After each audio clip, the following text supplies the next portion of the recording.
저희가 네 진행하도록 하겠습니다. 네, 천천히 진행하도록 할게요.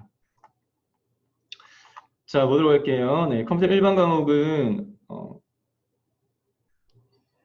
시간을 투자하셔가지고 이거는 반복적으로 보셔서 암기할 부분은 암기하시는 형태로 그렇게 네, 학습할 수 있는 파트입니다. 네. 2일차로 제가 정리한 PPT 자료에 이전에 풀이했던 것도 다시 한번 네, 10문제 풀이했었거든요. 그거 다시 한번 보여드리고 그 다음에 카페 통해 가지고요. 제가 이 자료도 다 공유해 드리도록 하겠습니다. 네. 그때 제가 알려드렸던 학습 자료가 이 주소인데요.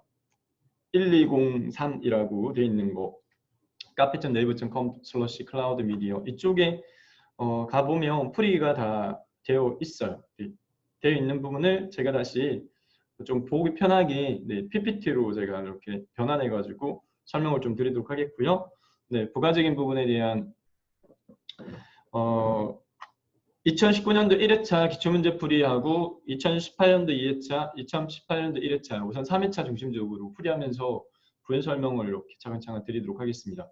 한 3회분 정도로 우선적으로 풀이를 이렇게 해보시다 보면 공통적인 문제 유형이 이렇게 어느 정도 파악이 되시거든요. 네.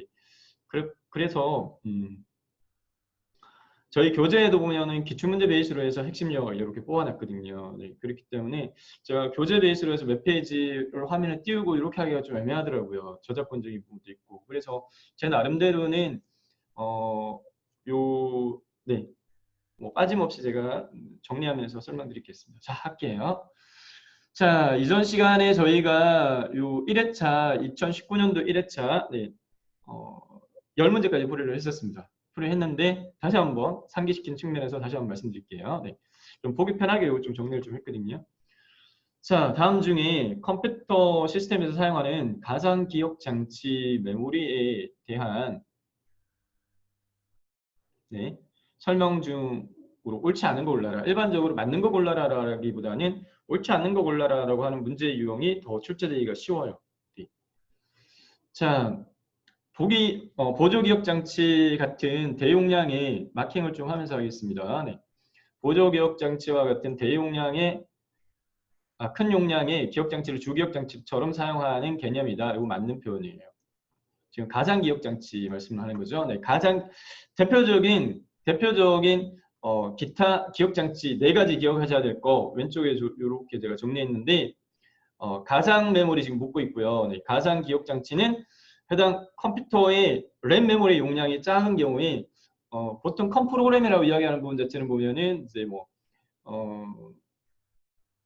3D 모델링을 한다라든지 그래픽적인 측면에서 메모리를 좀 많이 잡아먹는 것들이 있는데 메모리가 부족해서 이 프로그램 실행 못하겠다. 그렇게 하는 경우에 이제 임시 방편으로 사용할 수 있는 게 하드디스크 공간 자체를 해당 램 메모리처럼 가상적으로 할당해가지고 하는 방식입니다. 네.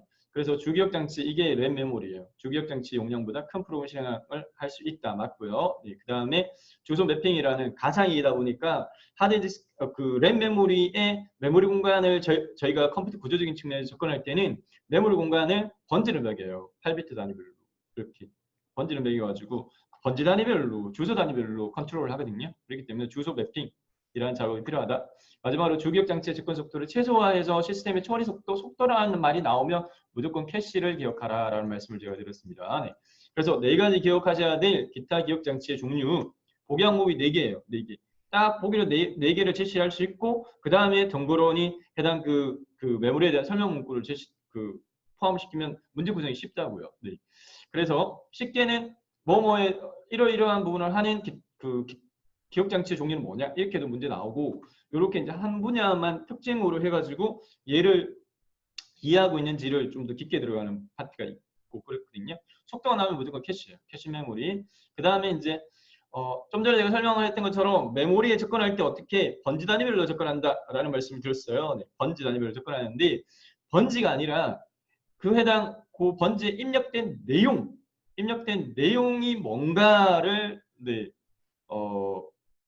접근할 수 있는 내용의 일부를 이용해서 접근하는 게 연상 메모리. 마지막으로 이제 플래시 메모리 있죠. 네, MP3라든지 또는 뭐 카메라에 꽂는 옛날 벌써 옛날이라고 이야기할 수 있는 정도 장치가 되어버렸는데 네, 플래시 메모리 이렇게 4가지가 있어요. 그래서 시험에서 자주 나오는 메모리의 종류는 4가지가 있다. 네.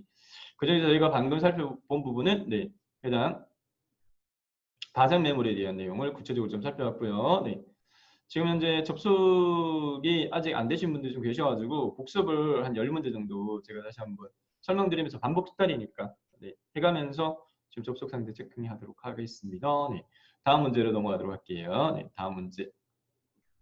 자, 두 번째 2번입니다. 네.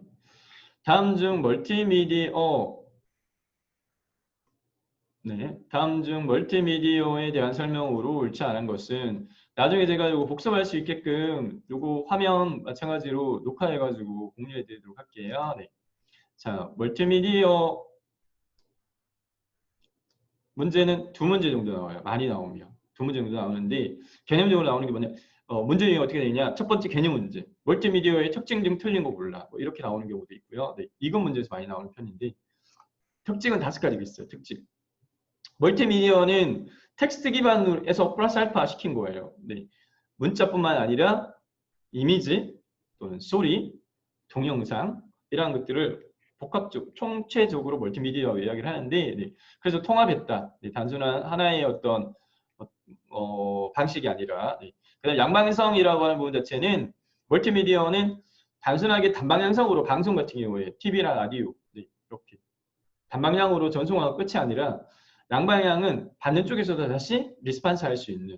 그래서 이제 디지털 TV로 넘어가면서 요즘 보면 뭐 양방향으로 드라마 같은 거 이렇게 방송하는 중에 뭐 해당 배우가 이제 차고 있는 악세사리 종류 구매하고자 하는 사람은 뭐 구매 신청해서 이렇게 할 수 있는 양방향성 특징.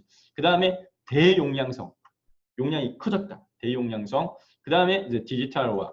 디지털화의 반대가 뭐예요? 아날로그화잖아요. 네, 그렇기 때문에 복양목에 해당 아날로그화 뭐 이러한 부분들이 포함되어 있으면 무조건 틀린 거예요. 그래서 틀린 보기를 찾아나오는 게 디지털화가 틀린 보기로 이제 아날로그화로 해서 다시 나오는 편이고요. 복양목이. 그다음 비선형성이라고 하는 부분 자체는 순차적으로 처리하는 게 선형성입니다. 근데 순차적이지 않게 처리하는 게 비선형성이에요. 그래서 이 5가지 네, 해당 특징적인 부분도 시험에 잘 나오니까 다시 한번 이렇게 추가적으로 정리를 해드렸고요. 그 다음에 두 번째 문제 내용은 뭐냐면은 이제 소리, 이미지, 동영상에 대해서 다시 좀 구체적으로 들어가서 문제 나오는 형태가 있어요. 자, 이 문제 풀어보도록 하겠습니다. 네, 멀티미디어에 대한 특징으로 옳지 않은 걸 골라라 라고 요구하고 있는데요. 네, 멀티미디어와 관련되어진 표준화는 그래픽하고 오디오하고 문서 등 매우 다양해. 맞죠? 대표적인 정지화상이라고 하는 부분 자체에 대한 용어는 이미지를 이야기합니다. 이미지가 정지화상입니다. 네. 이미지는 손실 압축, 무손실 압축이 있는데 손실 및 무손실 압축을 다 사용하는 JPEG. 네. 해당 그 이미지를 작업해가지고 저장 파일 형식을 뭘로 할 건가? 네. 그래픽 파일 형식들 중에 뭐 JPG, GIF, 뭐 PNG, 뭐 해당 BMP 많단 말이에요. 네. 그 중에서 이제 JPG로 하게 되면 용량 자체를 제일 많이 줄일 수 있어요. 그래서 해당 홈페이지, 웹에 주로 사용되어지는 이미지는 JPG하고요, GIF 이 2가지가 주로 많이 사용되었습니다. 네. 여러분들 그 자격검정 기관인 대한상공회의소 자격평가사업단에 시험 접수하시려면 그림 파일 등록을 하셔야, 그러니까 본인 얼굴 정면사진 등록하셔야 돼요. 정면사진 그쪽에서 요구하는 정면사진 종류는 JPG 요구할 겁니다. 네, 그래서 웹 쪽에서는 JPG 파일을 하는 편입니다. 무손실 압축 기법을 사용하는 GIF가 있어. 요 나중에 저희 한번 요 3회차 저희가 풀이할 거거든요. 풀이할 때마다 회차별로 요 해당 그래픽과 관련되어진 거 묻는 거 접하실 거예요. 그래서 시험에 자주 나오는 편입니다. 네. 이 설명은 맞아요. 맞고 MPEG는 네, 무빙 픽처 엑스퍼트 그룹이라고 했었죠. 네, 얘는 동영상 전문가 그룹에서 만든 파일 형식입니다. 인텔에서 만든 게 아니다. 그래서 3번이 틀린 거고 4번 스트리밍이라고 하는 부분 자체는 동영상과 관련해서 이제 물어지는 특징 중에 하나인데 스트리밍은 졸졸졸졸 신인물이 흐르다. 조금이라도 받은 것만큼씩이라도 플레이 보여주는 거. 네, 그러한 파일 형식으로서 ASF나 WMV나 RAM이 있다라는 부분이고요. 네. 넘어가도록 하겠습니다. 다음 3번으로 넘어가도록 하겠는데요. 네, 3번 넘어가기 전에 이거 좀 지우고 넘어갈게요. 네. 마킹이 다음 페이지에 영향을 또 미쳐가지고. 네. 자, 그 다음에 3페이지 세 번째 문제. 자, 우선 1차적으로 조금 복습 좀 하고 있겠습니다. 네, 복습하는 부분도 반복 습관이다라는 말씀을 제가 드렸어요. 네, 그래서 여러분들 이거 또 반복적으로 익혀 놓으시면 네, 나중에 이수님님 들어오셨네. 네, 이수님님, 강미연님, 네, 강미연님 들어오셨고, 김미연님, 네, 김현준님 아까 했고요. 네, 그 다음에 황경민님, 네, 황경민님, 이수님님, 네, 아까 이수님 두 개인데, 네, 네, 됐네요. 자, 3번으로서요, 네, 컴퓨터에 사용하는 에브스틱 코드. 이 코드 관련되어진 문제용으로 자주 나오는 부분은 에브스틱보다는 아스키가 자주 나온다라는 말씀을 제가 드리긴 했어요. 네, 일단, 그래서 옆에 추가적으로 제가 문자 코드 관련해가지고 컴퓨터 개요 파트에서 나오는 부분이거든요. 네, 종류 4가지 정리해 드렸는데, BCD 코드는 6비트로 사용이 되었습니다. 네, 그래서 6비트로 표현할 수 있는 문자 수의 개수는 2에 육성하게 되면 64개가 돼요. 근데 이제 에브스틱은 BCD 자체를 확장한 개념이거든요. 네, extended 했다. 네, 앞에 E가 extended 확장했다는 말이에요. 네, 어떻게 확장했는데 해당 사용되어지는 문자의 비트 수를 6비트에서 8비트로 늘렸어요. 그래서 표현할 수 있는 문자의 개수는 2의 8승입니다. 2의 8승하면 256개가 나와요. 네, 그렇기 때문에 최대 몇 개? 256개, 64개가 아니라 이게 틀렸고요. 네, 그래서 확장한 이진화 10진 코드야. 그리고 특수문자는 소문자 표현이 가능해. 4비트의 주원 비트와 4비트의 디짓 비트로 구성된다. 이렇게 되어 있고요. 네. 추가적으로 아스키 코드는 기본 표준 아스키 코드는 7비트고요. 확장한 건 8비트입니다. 용도가요. 개인용 컴퓨터 또는 데이터 통신용으로 많이 사용되어집니다. 네. 그 다음에 이제 해당 그 글자 깨짐 현상을 방지하기 위해서 전 세계 모든 언어를 지원하는 문자 코드 만든 게 유니코드예요. 16비트로 구성이 되어진다. 여기까지 정도로만 추가 정리하시면 문자 코드와 관련해 가지고 문제가 나왔을 때 다 커버가 되실 겁니다. 네. 그 다음에 컴퓨터 개요 관련해서는 요 문자 코드 관련되어진 부분 하고요. 그 다음에 데이터 표현적에 대한 데이터에 대한 표현 단위 뒤에 저희가 바이트하고 뭐 저장 용량 단위하고 속도 단위 할 때 그때 다시 한번 정리해 드리도록 할 거니까 두 유형 중에 하나 나오는 편이거든요. 네, 시스템 개요 관련해 가지고는. 자, 다음으로 네, 해당 4번으로 다시 복습을 정리할게요. 다음 멀티미디어 용어 중에 선택되어진 2개의 이미지에 대해서 하나의 멀티미디어와 관련되어진 1급 파트에서요. 보면 이 용어 관련되어진 부분들이 한 문제씩 꼭 나오는 편이긴 해요. 1급에서는. 네. 아까 제가 이제 말씀드렸던 문제 유형 2가지 네. 해당 특징적인 부분과 그 다음에 동영상이나 오디오나 이미지 중에 하나 나와라고 하는 부분은 2급이거든요. 네.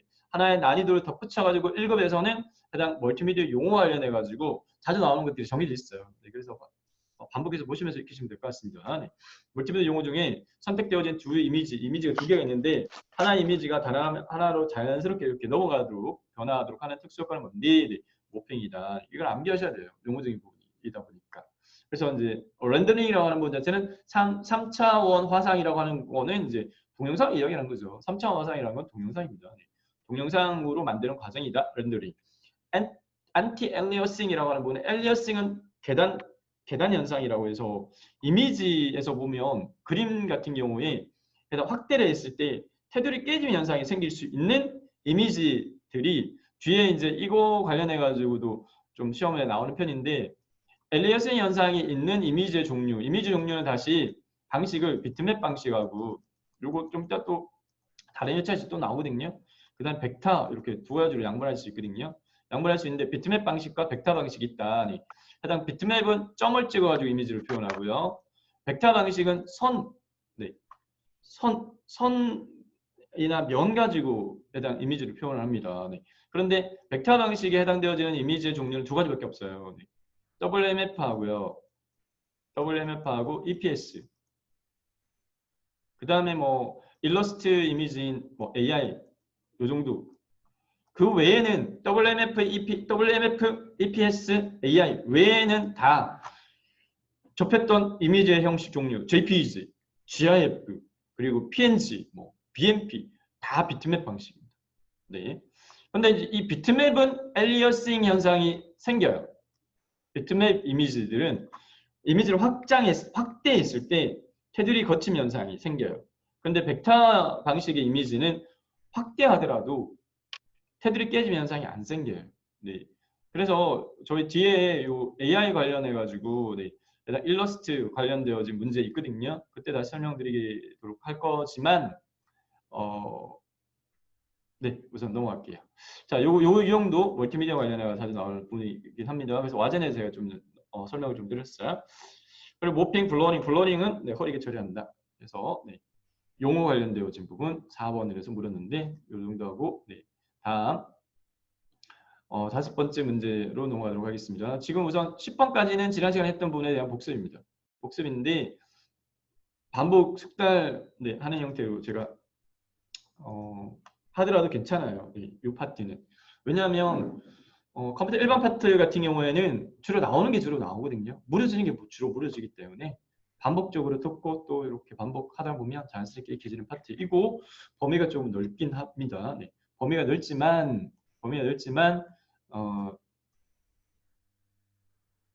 네. 범위가 넓지만 주로 나오는 게 나온다라는 말씀을 드립니다. 네. 그래서 이제 제가 자주 또 좋아하는 부분이 뭐냐면 콕 집어가지고 요거 나와요. 네. 라고 집어드렸는데 그게 시험에 가니까 나왔더라 이런 말씀들 하시거든요. 네. 그래서 학습의 시간을 제가 좀 줄여주는 형태로 하겠습니다. 자, 그 다음에 다음 중 컴퓨터 통신과 관련해서 P2P 방식에 대한 설명으로 옳은 것은 이라고 되어 있는데 이 정보 통신 파트의 문제 유형이거든요. P2P는 근래에 잘 안 써요. 네. 예전에 이제 많이 그 이슈화 되어졌던 부분 자체가 MP3 공유였고요. 네, MP3 공유. 내가 구매한 MP3를 내 PC에 특정 폴더에다가 저장해 놓고 네, 얘를 대표적으로 소리바다가 그 서비스를 했던 대표적인 케이스였거든요. 네, 소리바다는 피어투피어 방식으로 소리바다는 지금은 소리바다 서비스가 달라졌지만 클라이언트 서버 방식으로 달라졌지만 피어투피어는 내가 네, 소리바다라는 프로그램을 설치하고 공유 폴더를 지정을 하고 다른 사람이 또 해당 그 설치한 공유 폴더를 내가 이용할 수 있는 거. 네, 그 방법인데 저작권 문제 때문에 이 방식은 이제는 많이 활성화해서 안 한다 이렇게 네, 이해하시면 될 것 같고 컴퓨터 통신 관련해서 피어투피어 방식의 옳은 것은 네, 인터넷에서 이루어지는 개인 대 개인의 파일 공유를 위한 기술이야. 1번 정답입니다. 부연적으로 설명을 드리면 서버와 클라이언트 방식이 많이 쓰이는 보편적인 방식이죠. 네. 서비스를 요청하는 게 클라이언트예요. 고객이고요. 요청하는 서비스에 대해서 서비스를 제공하는 게 서버예요. 서비스 제공자가 서버고요. 요청하는 게 이용하는 게 클라이언트인데 저희가 이제 사용자들이 주로 이용하는 인터넷을 이용할 때 이용하는 프로그램이 뭐냐? 웹브라우저죠. 네. 그래서 웹브라우저가 클라이언트용 프로그램입니다. 그리고 웹브라우저를 실행시켜가지고 주소 입력란에다가 해서 네이버.com 하고 엔터키 딱 눌렀다? 그러면 이제 네이버 서버한테 요청하는 거죠. 네이버 서버 그건 네이버는 웹서버니까. 웹서버 컴퓨터한테 웹서버는 웹문서를 주고받는 형태이니까 웹문서로서 이제 최종적으로 사용자한테 전달되어진 문서는 HTML 문서입니다. HTML 문서인데 저희 이제 그 소프트웨어 파트에서 살펴보게 되면 소프트웨어 파트에서 프로그래밍과 관련되어진 문제들을 좀 접하실 거예요. 뒤에 보면 나올 거예요. 네. 프로그램이 서버에서 실행되어지는 프로그램이냐 사용자 컴퓨터의 웹브라우저에서 실행되어지는 프로그램이냐 라고 해서 서버 쪽 프로그램과 사용자 웹브라우저에 실행되어지는 프로그램, 서버 사이드 프로그램과 클라이언트 사이드 프로그램 이렇게 나누기도 합니다. 네. 자, 요거는 이제 부연 설명을 이 정도만 하고 넘어갈게요. 네, 5번까지 설명을 드렸고요. 네. 한번 설명했던 부분이 다시 나오는 경우에는 설명이 좀 짧아질 거예요. 네. 근데 설명이 안 된 부분에 대한 설명은 조금 길어질 수 있다라는 말씀을 드립니다. 네. 다음 6번으로 넘어가서요. 다음 중 소스 코드까지 제공을 해서 사용자한테 이거는 그렇게 어려운 문제용은 아니죠. 네. 소스 코드까지 제공을 해서 사용자들이 자유롭게 수정하거나 변경할 수 있도록 하는 소프트웨어를 뭐라고 말하는데? 라고 하는데 네. 대표적인 사용자들이 자유롭게 수정 변경할 수 있게 허용하는 대표적인 소프트웨어가 리눅스가 있죠. 리눅스. 리눅스는 유닉스 중대형 컴퓨터 위주로 서비스하던 부분 자체를 미니화 해가지고 작게 만들어서 PC 개인용 컴퓨터에서 사용할 수 있는 운영체제를 만들어 보자. 네. 유닉스 운영체제가 60년대, 70년대에 네, 주름 잡던 대표적인 운영체제고 아직까지 얘는 서버 운영체제로 주로 사용되어져요. 서버 측 운영체제로 사용되어지는데 얘를 미니화 해보자. 네, 작게 해가지고 네, 해당 PC에서도 사용할 수 있게끔 해보자라고 해서 만든 게 리눅스인데 누가 만들었냐? 리누스 토발즈라고 리누스라고 해야 되나? 스라고 해야 되나? 리누스 토발즈라고 해서 핀란드의 학생이 대학교 1학년 때 과제로 이제 부여했던 부분 자체를 네, 더 확장시켜서 만든 거예요. 대단하죠. 네, 그래서 그 사람의 이름도 따내고 네, 해당 프로젝트 이름이 미닉스 프로젝트였거든요. 그래서 리눅스라는 이름이 붙인 거예요. 해당 이 리눅스는 안드로이드 운영체제, 스마트폰 안드로이드 운영체제에도 리눅스를 기반으로 만든 거예요. 안드로이드도. 네. 그래서 사용자들이 자유롭게 수정 변경할 수 있도록 했기 때문에 네. 해당 안드로이드에도 사용이 되어졌다. 네. 이렇게 정리하도록 하겠고요. 네. 옆에 보면은 소프트웨어 관련되어진 버전으로서요. 네. 언급되어지는 문제에서 나올 수 있는 부분 자체 중에 보면은 뭐 베타 버전 정도? 네. 추가적으로 나올 수 있는 거. 상용 버전은 돈 주고 구매해서 이용하는 거 상용이고요. 프리웨어는 공짜, 무료, 누구나 개인이든 기업이든 대표적인 거 뭐가 있어요? 프리웨어 프로그램. PC에 거의 웬만하면 설치되어진 알약, 뭐 알집 이러한 프로그램들. 네. 이스트 소프트라는 업체에서 만든 형태인데 네. 프리웨어가 있고 쉐어웨어는 한번 사용해봐 한 달 정도 무료로 사용할 수 있게끔 모든 기능 다 허용하고 한 달 경과되면 사용을 아예 막아버린다든지 아니면 주요 기능을 사용 못하게끔 한다든지 다 작업했는데 인쇄가 안 돼요. 인쇄하려면 구매해 뭐 이런 형태. 베타 버전이라는 거는 얘는 시험이에요. 시험. 돈 받고 판매하기 전에 오류가 많으면 사람들이 거부감을 느끼게 되잖아요. 네, 그렇기 때문에 해당 이게 제대로 동작하는지 이제 뭐 문제가 없는지라는 부분을 테스트를 해야 되는데 테스트의 종류는 대표적으로 알파 테스트가 있고요. 베타 테스트가 있어요. 알파 테스트는 만든 쪽 업체에서요. 가상적인 환경을 만들어가지고 그런데 이 컴퓨터라는 특징 자체는 하드웨어적인 측면에 대한 특징보다 더 따져야 될 부분은 뭐냐면 소프트웨어적인 부분입니다. 그래서 저희가 뒷파트에 이제 interrupt라는 파트를 저희가 문제를 접할 거예요. interrupt라고 해가지고 네.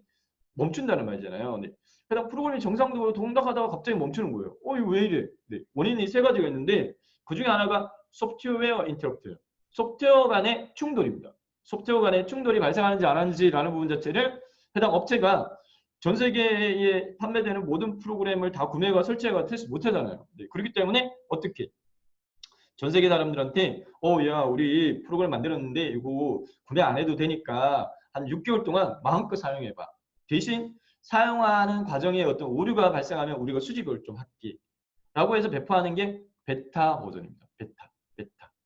베타 버전. 시험판입니다. 패치라고 하는 부분 자체는 마이크로소프트 같은 경우에는 기본 소프트웨어 정책이 어떻게 되어 있냐면은 완벽한 프로그램을 만들어 가지고만 판매하겠다. 그런 정책이 아니에요. 우선은 큰 문제가 없으면 우선 팔자. 사용하는 과정 중에 우리가 어떤 오류라든지 개선사항이 있으면 개선해 줄게. 그게 뭔데? 패치 프로그램을 배포하는 거예요. 패치 프로그램을. 근데 패치 프로그램을 컴퓨터가 부팅될 때 윈도우 같은 경우에는 자동으로요. 굉장히 대단한 거거든요. 전 세계 모든 컴퓨터들을 체킹한다는 거잖아요. 굉장히 대단한 거죠.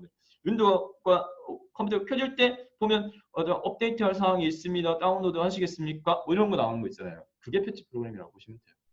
근데 번들은 예전에 옛날 같은 경우에 90년도 같은 경우에는 컴퓨터 한 대 사면 그게 공짜로 프로그램 기본적으로 탑재가 설치되어 있는 거 묶음들을 파는 거.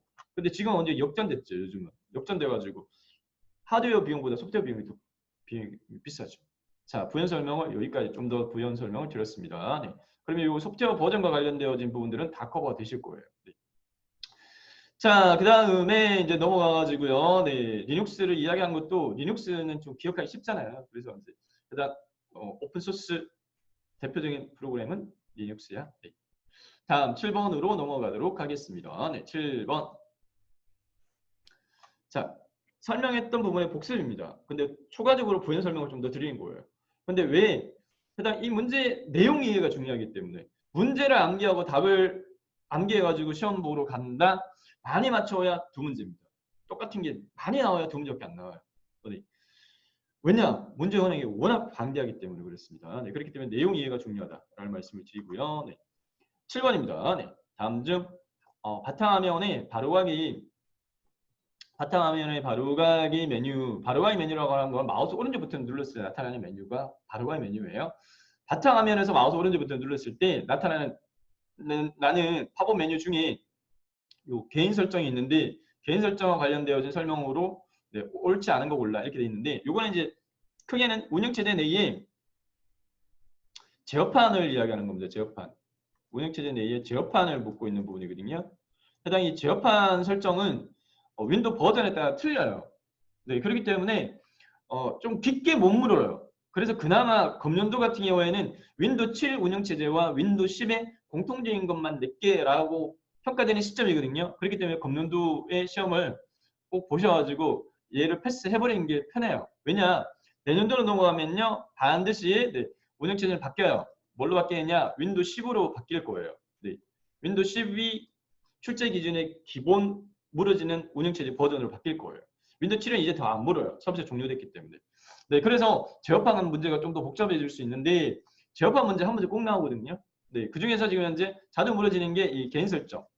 윈도우 7로 넘어오면서 해당 이 개인 설정이라는 게 뚝딱 새로 생겼거든요. 네, 그 전에는 디스플레이 정보라고, 네, 디스플레이 정보라고 하는 디스플레이 설정 파트에서 다 포함되어 있던 것들이 얘가 쪼개져 가지고 개인 설정이라고 새로 만들어지고 그게 넘겨졌거든요. 그게 넘겨준 게 뭔데 바탕화면에 배경 설정이나 창의 색깔이나 소리와 같은 것들을 바꿀 수 있고요.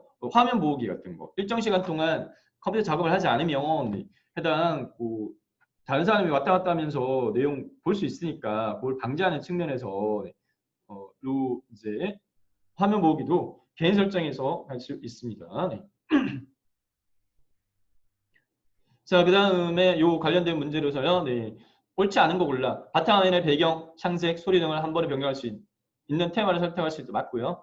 바탕화면의 배경 이미지 바꿀 수 있어요. 네. 바탕화면에 시계나 이러한 시계나 뭐 일정, 날씨 이런 것들 있잖아요. 요게 가대이거든요. 가대. 컴퓨터에 이렇게 띄워가지고 네. 해당 할 수 있는데 요게 윈도우 8 버전부터 없어졌어요. 윈도우 8 버전부터는 없앴어요. 기본적으로 탑재가 안 돼 있어요. 추가 설치를 해서 할 수는 있어요. 그래서 뭐 네이버나 여기다가 뭐 해당 윈도우 10 뭐 가드 설치하기 뭐 이렇게 검색하시면 해당 특정 사이트 안내할 겁니다. 거기에서 추가 프로그램 설치해가지고 이용할 수는 있어요. 네. 근데 이 개인 설정에서 기본적으로 제공되어지는 건 아니다라는 말이에요. 네, 얘기가 네, 개인 설정에서 얘를 설정할 수는 없어요. 네. 화면 보기 설정 가능합니다. 네. 이렇게 정리하고 7번도 넘어가도록 하겠습니다. 네. 제어판과 관련해서 자주 물어지는 대표적인 대상은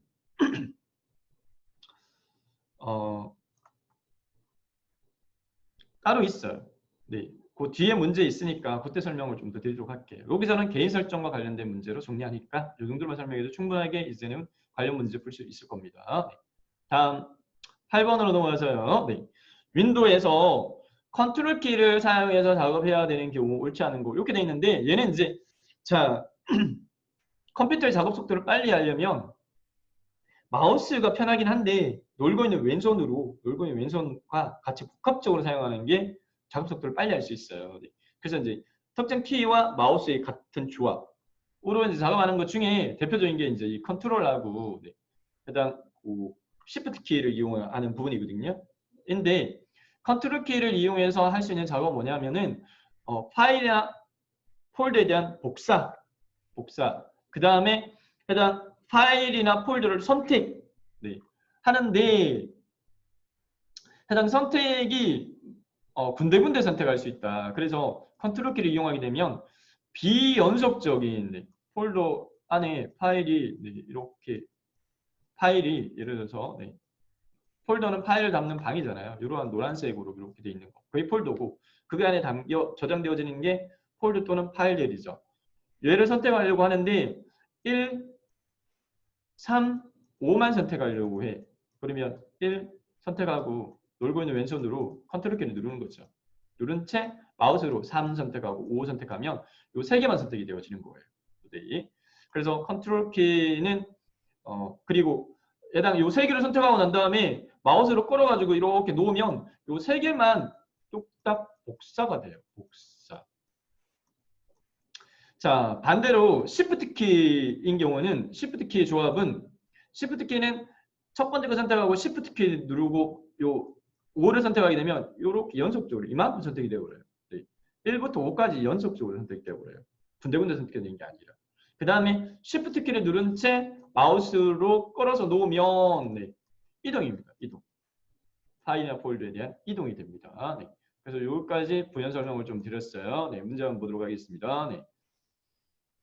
자, 컨트롤 키를 이용해서 작업하는 경우로 옳지 않은 거 올라, 틀린 거 올라 이렇게 됐네요. 네, 그다음 마우스와 함께 사용하여 같은 드라이브 내에 그 다음에 이제 그 단순하게 이제 파일이나 폴더를 끌어가지고 이렇게 옮기면 끌어가지고 옮긴다라고 할 때 기본적으로 어떻게 되어 있냐면 같은 드라이브다 예를 들어 C 드라이브 내에 있는 C 드라이브 내에 있는 바탕화면 C입니다. 바탕화면 컴퓨터 바탕화면 C거든요. 그래서 또는 뭐 문서 폴더 뭐 이런 것도 다 C거든요. C 드라이브에 해당되어지거든요. 그래서 문서 폴더에 있는 파일을 끌어가지고 바탕화면에다가 놓으면 어떻게 되느냐? 같은 드라이브잖아요. 이동이에요. 얘는. 근데 다른 드라이브, D 드라이브 아니면 USB에 저장되어져 있는 파일을 이렇게 네, 바탕화면으로 끌어가지고 놓은다라고 하게 되면 얘는 다른 드라이브잖아요. 다른 드라이브인 경우에는 복사예요. 요것도 이제 간혹이 아니라 시험에서 물을 수 있는 대상입니다. 네.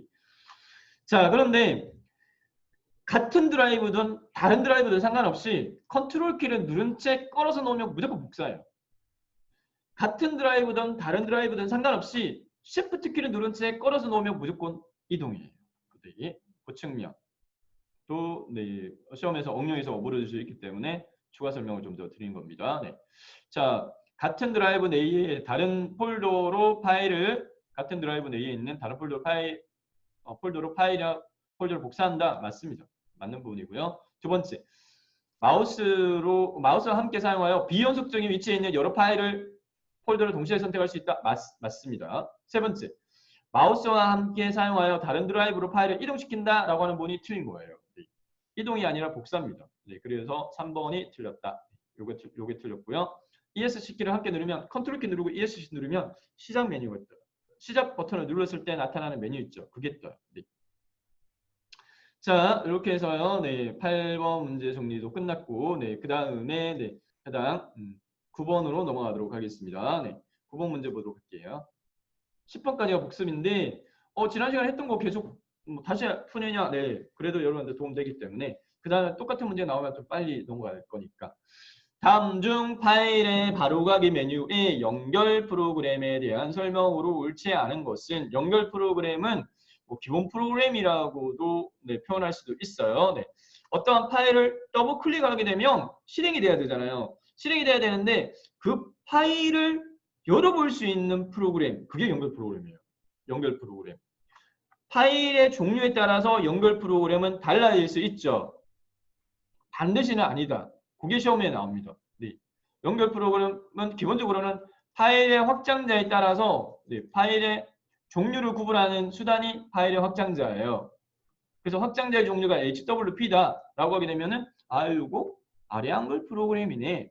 확장자가 XLSX다. 요거 엑셀 파일이네. 이런 식으로 파일 확장자 가지고 구분할 수 있고, 해당 XLSX를 더블클릭 하게 되면 컴퓨터에 엑셀 프로그램이 설치되어 있어야 해당 엑셀 프로그램이 실행되고 그게 열려요. 그런데 네, 다른 사람한테 전자메일로 파일을 첨부해서 받았어요. 받았는데 내 컴퓨터에는 엑셀이 설치가 안 돼 있어요. 안 돼 있으면 컴퓨터에 저장한 엑셀 파일을 더블 클릭 따닥 이렇게 하게 되면 물어요. 뭐라고? 이거 연결 프로그램이 없는데 여기 요거죠. 3번에 해당되어지는 거죠. 이 파일을 열어볼 수 있는 연결 프로그램이 지정되어 있지 않아. 그러면 이 파일을 열어볼 수 있는 연결 프로그램을 해당 찾아서 다운로드 할 거야? 라고 물어요. 컴퓨터. 오케이. 자, 1번 문서나 그림과 같은 데이터 파일을 더블 클릭할 때 자동으로 실행되는 응용 프로그램을 의미한다. 맞고요. 파일의 바로가기 메뉴에서 파일에서 마우스 오른지 버튼 눌렀을 때 나타나는 바로가기 메뉴에서 연결 프로그램을 선택하면 연결 프로그램을 변경할 수 있다. 네. 연결 프로그램도 바꿀 수 있어요. 자, 기본적으로 제가 설명드렸던 것처럼 파일의 확장자에 따라서 연결 프로그램은 다르죠. 그런데 반드시가 들어가면 틀린 보기가 되어버려요. 반드시 다르지는 않습니다. 반드시 다르지 않습니다. 왜? 대표적인 뭐냐면 이미지예요. 이미지 파일 같은 경우에는 파일의 종류가 여러 개란 말이에요. 네, 저희 접했던 거 JPG, 뭐 GIF, 네, 그다음 뭐 PNG, 뭐 이렇게 여러 파일 확장자가 틀리잖아요. 네. 틀린데 똑같은 프로그램이 열려요. 예를 들어서 컴퓨터의 기본 보면 윈도우 내에 사진이라고 하는 사진 뷰라고 하는 프로그램이 JPG를 더블클릭해도 GIF를 더블클릭해도 PNG를 더블클릭해도 동일한 프로그램이 열릴 수 있어요. 네. 그래서 파일의 확장자에 따라서 해당 연결 프로그램이 달라질 수는 있지만 반드시 다르진 않다라는 것도 네, 주의하셔야 될 사항입니다. 네. 자, 3번은 연결 프로그램이 지정되지 않았을 때 파일을 더블 클릭하게 되면 연결 프로그램 선택하기 위한 대화창이 표시된다. 이것도 맞고요. 네. 그 다음 4번에 연결 프로그램 대화창 내에서 연결 프로그램을 삭제하게 되면 연결된 데이터 파일도 삭제하게 되면 이거 큰일이잖아요. 네. 이렇게 되면 안 되죠. 네. 연결 프로그램이 삭제됐다고 해가지고 데이터도 삭제되어 버리면 네, 안 되죠. 네. 그래서 4번이 틀렸다. 자, 해서 9번까지 풀이를 했고요. 네. 다음 10번까지가 지난 시간에 진도 나왔던 부분에 대한 복습입니다. 네. 10번 보도록 할게요. 네. 10번.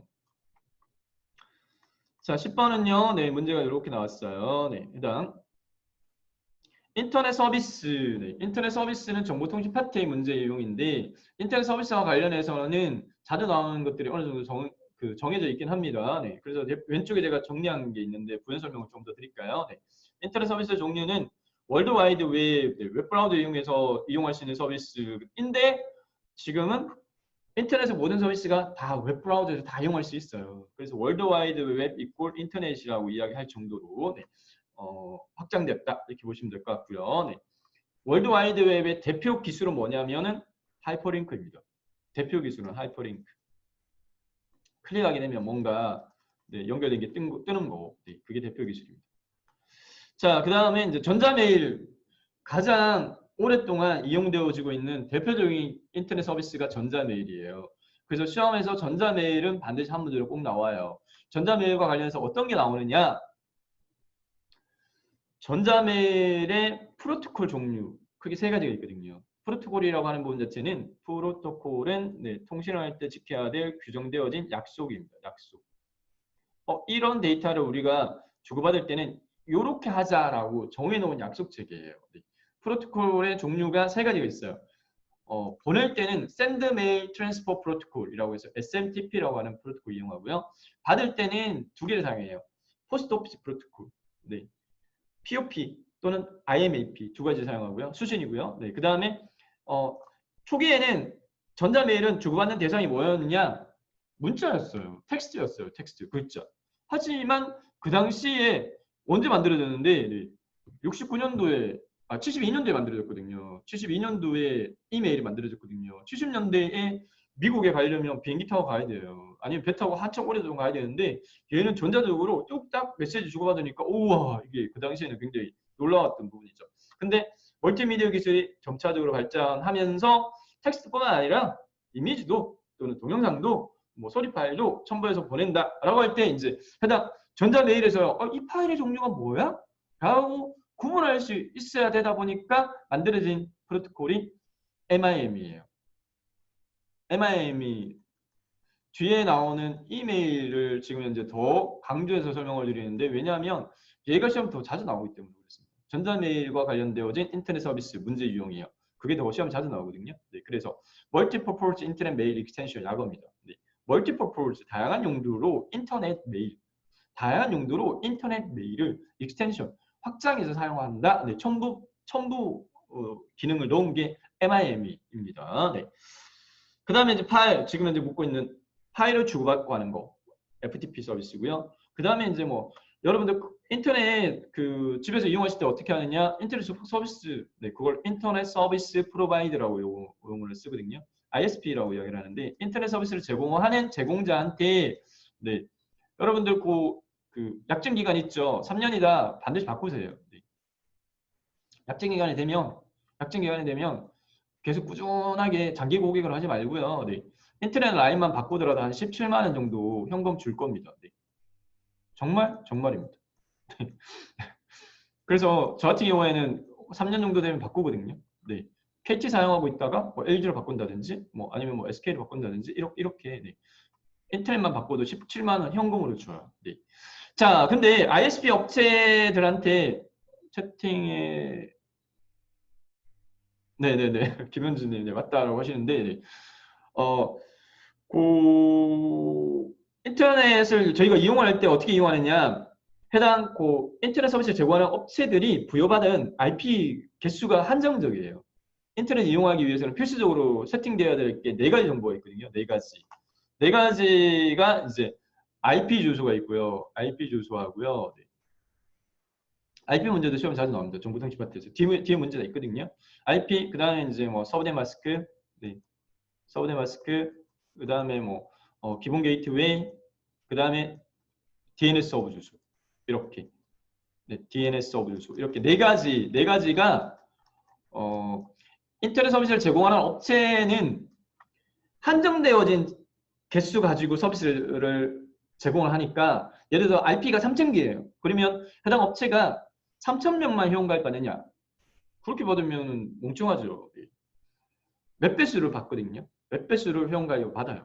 받은 다음에 어떻게? 해당 컴퓨터가 전원이 딱 켜지면서 옆에 여러분들 집에 보면 그 장치 있죠. 모뎀 있죠. 네, 걔가요. 해당 어디에 알려 있냐면 얘한테 알려요. DHCP 서버한테 알려요. 나 이제 컴퓨터 켜졌어. 인터넷 이용할 수 있는 네트워크 환경 설정값 알려줘 라는 메시지를 보내요. 그러면 이제 그때 해당 이 DHCP 서버가 세팅이 돼 있거든요. 줄 수 있는 IP의 범위는 여기부터 여기까지야. 그 다음에 이제 해당 서브넷 마스크 값은 뭐야. 기본 게이트웨이 정보는 뭐야. DNS 정보는 뭐야. 이렇게 네 가지 정보를 알려줘요. 컴퓨터 켜지면서 그 정보를 받아가지고 세팅이 됩니다. 자동으로. 동쪽으로 주소를 할당해주는 서버가 네, DHCP 서버입니다. 네. 그 다음 DNS는 도메인, 영문 인터넷 주소를 숫자 인터넷 주소로 바꾸는 역할을 하는데 컴퓨터는 영문 인터넷 주소 네이버.com 인식 못해요. 네, 몰라요. 어떻게? 그러면 네. 여러분들이 웹브라우저 실행시켜가지고 네이버.com하고 이렇게 딱 누르는 순간에 네트워크 환경 설정에 설정된 DNS 서버한테 물어요. 야, 네이버.com이 어떤 IP를 사용해? 라고 묻고 응답받아요. 뭐 210.118.43.51이야 뭐 이렇게 할당받으면 그거 가지고 찾아가는 거예요. 네. 그래서 종류로서 DNS 서버는 영문 인터넷 주소가 도메인이에요. 도메인에 대한 숫자 주소로 변환해주는 인터넷 서비스가 되겠습니다. 네. 부연 설명을 더 장황하게 설명드렸죠. 네. FTP는 지난 시간에 설명드렸기 때문에. 네. 자, FTP에 대한 설명으로 옳지 않은 거 골라 이렇게 되어 있습니다. 컴퓨터 사이에 파일을 주거나 받을 수 있는 원격 파일 전송 프로토콜이 맞습니다. FTP 프로그램을 이용하여 FTP 서버에 파일을 보내거나 수신하고 그다음에 파일 삭제 및 이름 바꾸기도 할 수 있어 맞습니다. 네. 어나니머스 FTP는 익명 FTP 서비스. 일반적으로는 네, 사용자 FTP 서비스 두 가지 종류가 있는데 익명 FTP는 ID 비밀번호 입력 없이 접속할 수 있는 거. 네. 어나니머스. 익명 FTP는 FTP 서버에 계정 없는 익명의 사용자를 접속하여 사용할 수 있는 서비스야 맞습니다. 근데 거기에서는 어떤 프로그램 다운받을 수 있는데 오픈소스 프로그램들 있잖아요. 리눅스라든지 뭐 이런 무료 프로그램들 있잖아요. 배포할 수 있는 거. 그런 것들이 이제 올라가 있습니다. 네. 그림이나 동영상이나 실행 파일이나 압축 파일 등은 ASCII 모드로 전송하면 깨져요. 깨지고 해당 바이너리 파일로 전송을 해야 돼요. 바이너리 모드로 전송해야 해당 그림이나 동영상이나 실행 파일은 깨지지 않는다. 그래서 틀린 건 4번입니다. 자, 여기까지가 지난 시간에 저희가 학습했던 부분의 복습이었는데 첫 시간에 지금 현재 접속하시는 분들 몇 개 좀 접속을 하셔가지고 제가 체크하느라 해당 뭐 설명을 드리긴 했는데 저희 이렇게 합시다. 여기까지 끊고 쉬는 것보다 한 반 정도만 하고 좀 쉬었다가 그 다음에 좀 반 정도 이렇게 하는 형태로 운영할게요. 자, 20번까지 풀고요. 그 다음에 다음 회차 넘어가면서 조금 쉬었다 갈게요. 다음 11번으로 넘어가 보도록 하겠습니다. 조금 빠르게 풀게요. 자, 조금 빠르게 풀게요.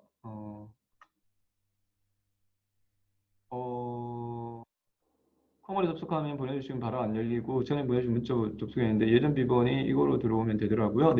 421939 김현준님 컴퓨터로 접속하면 아까 올리신 거구나. 자, 11번입니다. 윈도우에서요. 하드디스크에 적용하는 오류 검사에 대한 설명으로 옳지 않은 거 골라라 이렇게 되어 있는데 컴퓨터 관리적인 측면에 대한 문제의 유형입니다.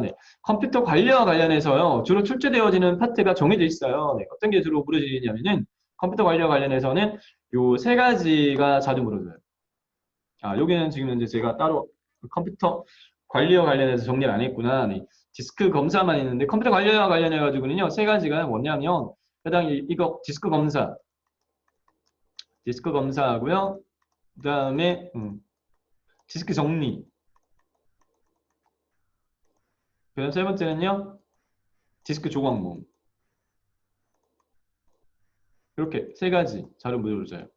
자료 묻는데 그중에서 이 세 가지 중에 디스크 검사, 디스크 정리, 디스크 조각몽 중에 많이 물어지는 거는 두 번째입니다. 디스크 정리가 많이 물어져요. 이 문제는 디스크 검사와 관련된 부분인데 뒤에 디스크 정리 문제도 나와요. 자, 풀이해 보도록 하겠습니다. 우선 개념은 디스크 검사를 말 그대로 검사하는 거예요. 검사를 하는데 해당 이 검사의 종류는 다시 두 가지로 나눠져요.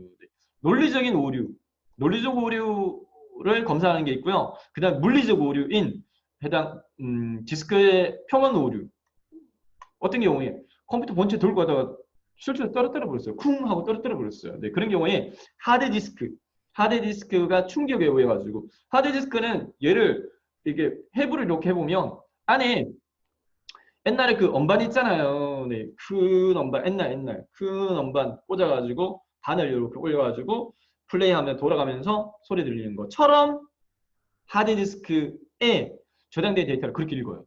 액세스암이라고 그래가지고 얘가요 해당 하드디스크가 이렇게 원으로 돼 있거든요. 안에 그 여러 개의 해당 여러 개가 들어가 있어요. 실린더 단위별로 이렇게 들어가 있어요. 이렇게 읽어요. 근데 이제 충격에 의해 가지고 얘가 예를 들어서 스크래치가 날 수도 있잖아요. 그런 경우에는 이제 해당 그 배드 이제 불량 섹터가 되어버려 가지고 거기에 기록 못 하거든요. 그래서 디스크의 표면 오류 검사, 불량 섹터 검사가 있고요. 그다음에 논리적인 오류는 파일 시스템 오류가 있어요. 자, 여기까지 설명드리고 문제 쭉 한번 풀어보도록 하겠습니다. 그다음에 이제 와전에서 풀다 보면 정신이 좀 없기 때문에 하나하나 이제 하면서 그 다음에 추가 가지 뻗어 나가도록 하겠습니다. 자, 그래서 해당 디스크 검사에 대한 그거 관련해 가지고 디스크에 적용하는 오류 검사에 대한 설명을 옳지 않은 거 몰라 이렇게 되어 있습니다. 하드디스크 자체의 물리적인 오류를 찾아서 복구를 하기 때문에 완료하는 데 시간이 오래 걸릴 수도 있을 것 같다. 그렇습니다. 디스크 검사를 플레이시키게 되면 시간이 좀 걸려요. 그리고 요즘은 하드디스크 용량이 또 요즘 크잖아요. 하드디스크 용량이 많이 늘어났잖아요. 예전에는 2기가 넘으면 대용량이라고 그랬거든요. 언제?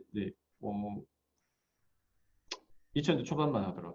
근데 2기가 요즘 USB도 요즘 해당 128기가 나오고 막 그러잖아요.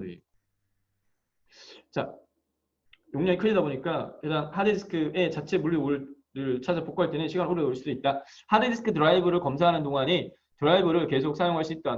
하드디스크 검사하는 동안 컴퓨터 이용 못하느냐? 아니요. 컴퓨터 이용할 수 있어요. 하드디스크 문제로 인하여 컴퓨터 시스템이 오작동하는 경우나 바이러스 감염을 예방할 수 있다.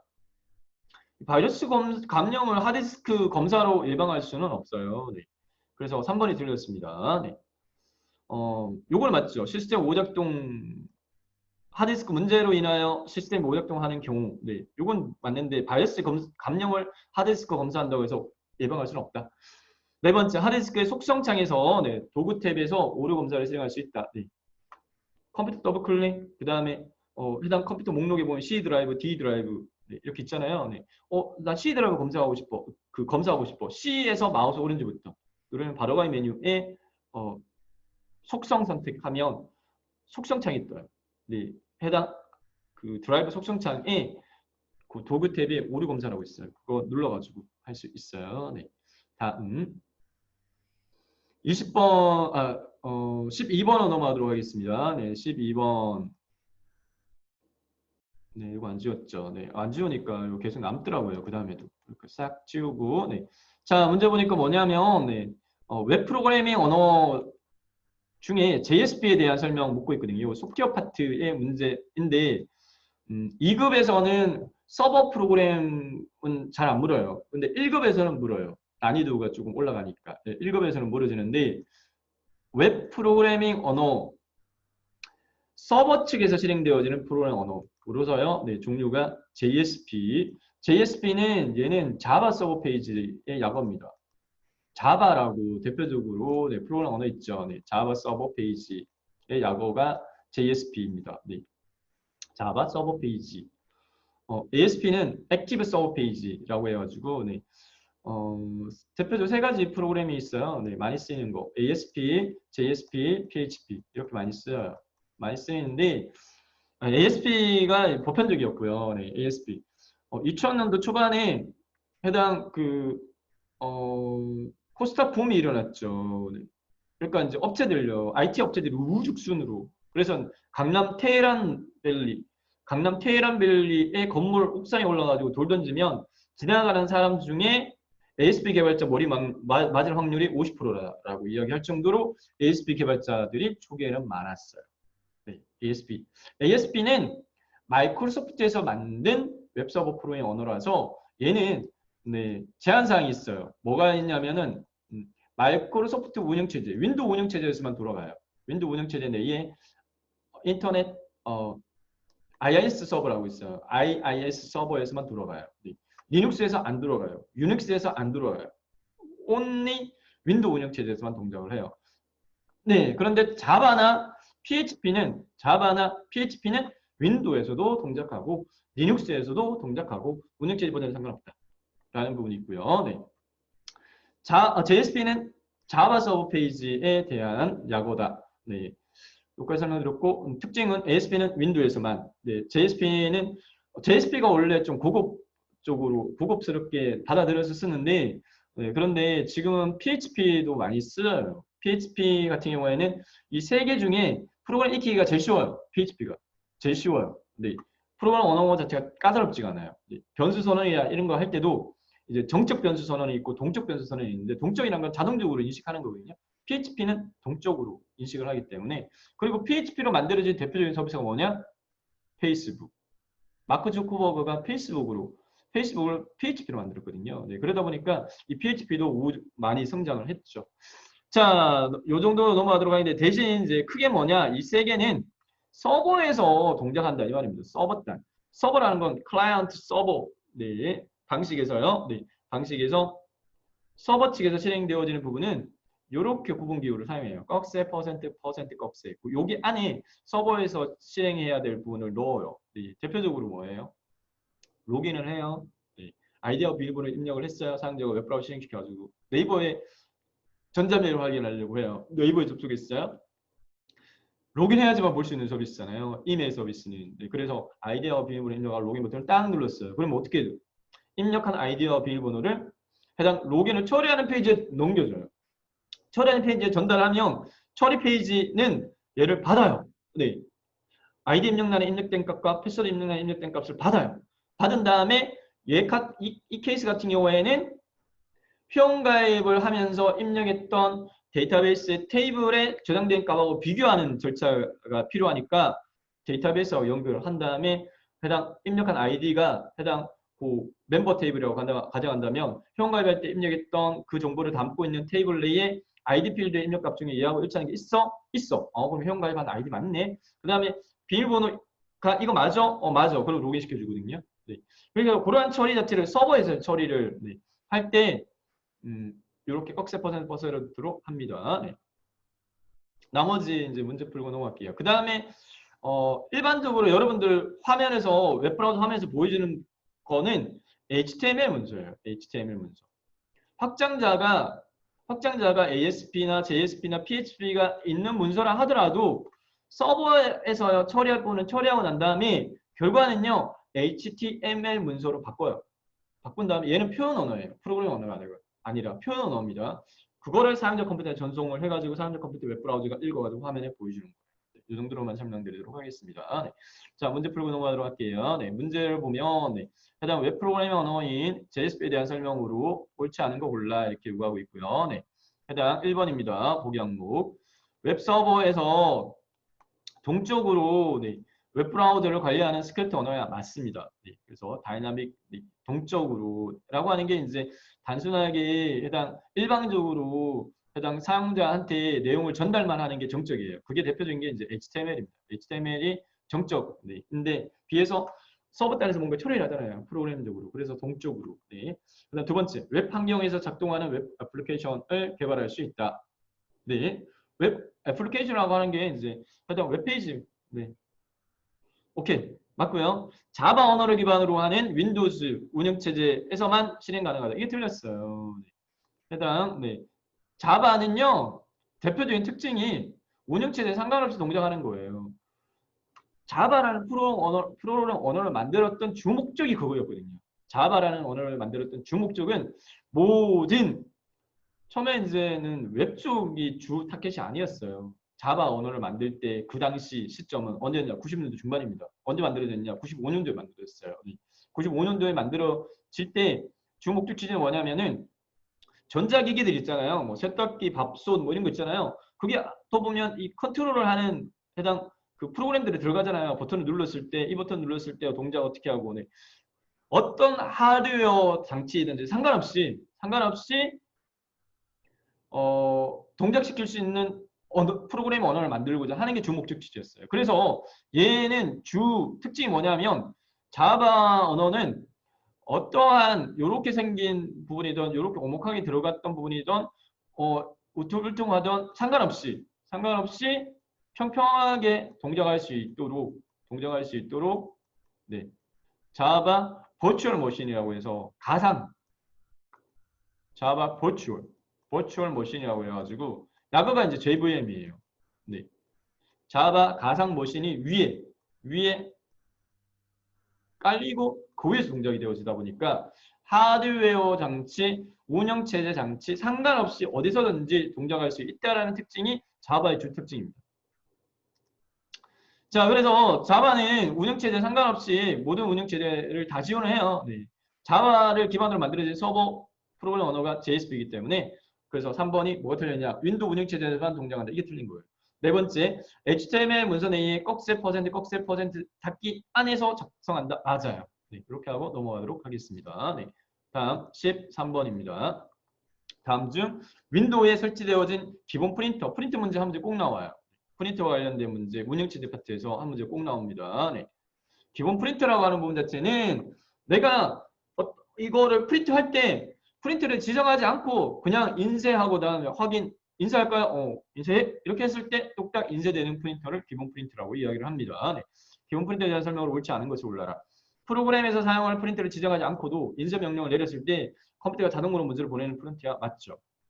여러 개의 프린터가 설치되어진 경우에 컴퓨터에 프린터를 여러 개 설치할 수 있어요. 네.